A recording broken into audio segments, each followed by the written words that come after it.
नमस्कार। हम सब यह जानते ही हैं कि नवरात्रि महापर्व 2 ऋतुओं का संधिकाल है, अतः मनुष्य की आंतरिक ऊर्जाओं के विभिन्न आयामों का प्रतिनिधित्व करता है। इन्हीं आंतरिक ऊर्जाओं का संरक्षण व संचरण करने के विधान इन 9 रात्रियों में अधिक प्रभावशाली ढंग से होते हैं। इसलिए शिवरात्रि व नवरात्रि महापर्वों को रात्रि के साथ जोड़ा गया है। बाकी सभी पर्व दिवस के पर्व होते हैं।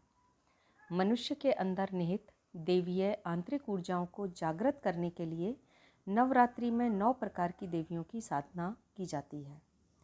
ये देवियां हैं क्रमशः माँ शैलपुत्री, माँ ब्रह्मचारिणी, माँ चंद्रघंटा, माँ कूष्मांडा, माँ स्कंद माता, माँ कात्यायनी, माँ कालरात्रि, माँ महागौरी और माँ सिद्धिदात्री। ये सभी देवियाँ या देव शक्तियाँ हमारे अंदर ही निहित अलग अलग ऊर्जाओं के नाम हैं। ये सभी नवरात्रि में सर्वव्यापक शक्तियों से संबंध स्थापित करने के माध्यम हैं।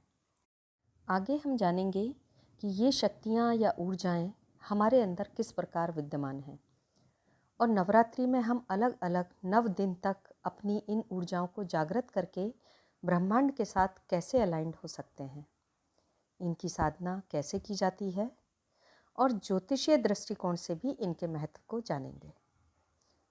तो सबसे पहले बात करते हैं माँ शैलपुत्री की। इनकी पूजा नवरात्रि के प्रथम दिवस व रात्रि को की जाती है।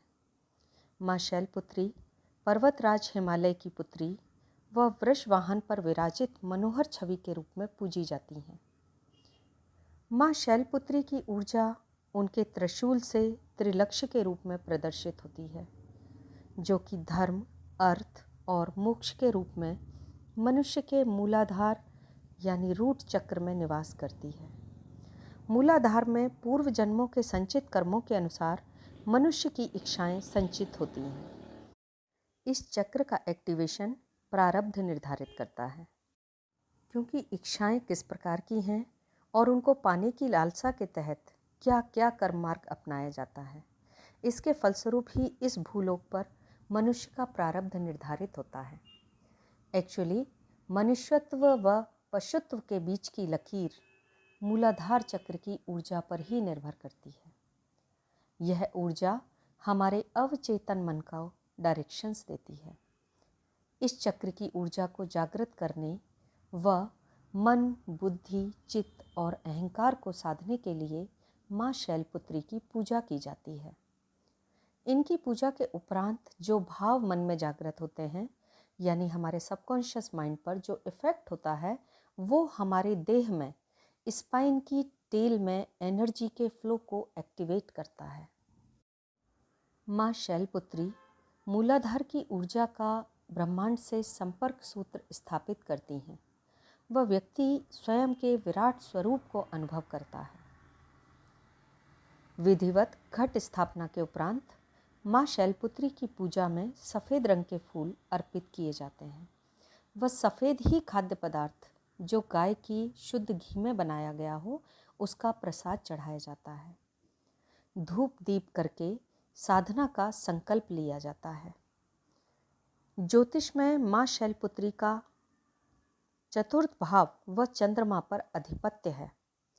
कुंडली में चतुर्थ भाव व चंद्रमा दोनों ही हमारे सोच, विचार, मनन, चिंतन की क्वालिटी को दर्शाते हैं। किसी की कुंडली में चतुर्थ भाव या चंद्रमा पीड़ित होता है तो उसका मन अशांत रहता है, आत्मविश्वास की कमी होती है, एक अनजाना सा डर उसको ज़्यादातर बना ही रहता है। कभी शरीर मन के मुताबिक साथ नहीं देता तो कभी मन भी शरीर की आवश्यकताओं के साथ नहीं चलता और जीवन में असंतोष बना रहता है। माँ का यह स्वरूप शैल के समान स्थिरता व दृढ़ संकल्प से कार्य सिद्धि का प्रतीक है।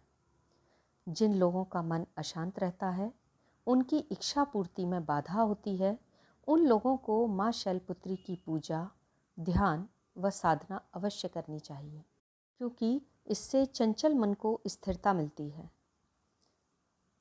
माँ की स्तुति इस मंत्र के साथ करें।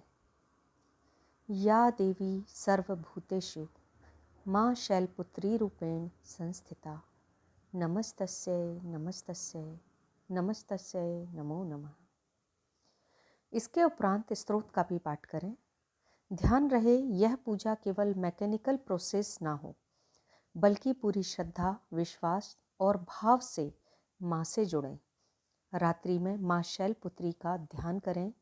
आश्चर्यजनक सकारात्मक अनुभव अवश्य होंगे। धन्यवाद।